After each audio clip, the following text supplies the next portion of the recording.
The woman was slapped 8 times in a row by her husband's younger brother at the dining table, but her weak husband pretended not to see and kept his head down, eating. Seeing this, the woman made up her mind. She decided to cut off ties with everyone parasitically living in her house, so she sold the house to a gangster thug. She used the thug to drive away the brother-in-law's family who had occupied her house. Back when the woman had just married not long ago, the down-and-out brother-in-law came with his wife to seek shelter. They claimed the dormitories at their factory had expired, and asked to stay for a few days. Before the woman could speak, her husband agreed on her behalf. The brother-in-law promised to stay only a few days, but they ended up living there for many years. Worse, they even brought over their mother from the countryside and their son. As time went by, the brother-in-law stopped respecting the woman. He bossed her around every day. One day, the brother-in-law's son took the woman's newly bought lipstick and smeared it everywhere. The younger sister-in-law did not scold her son for his mistake, but instead blamed the woman for arguing with the child. The mother-in-law took the opportunity to say the woman was frivolously spending money on lipstick. The helpless woman looked over at her husband, who motioned for her to sit down and not argue. At that moment the woman felt unbearably humiliated. Having reached her limit,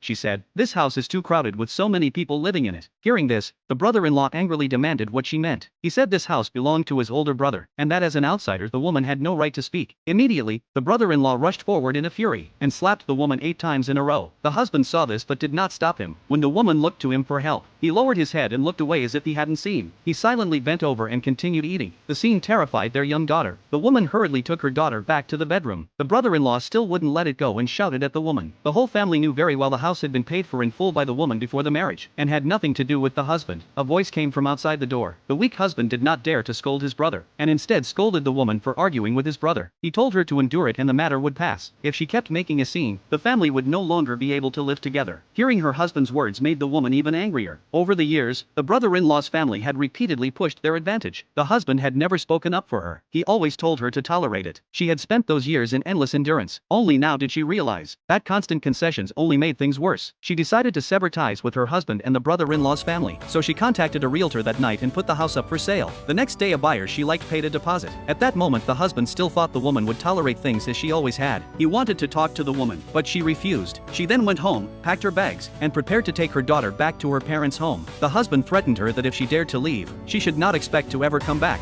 The woman had no intention of returning. She left with her daughter without looking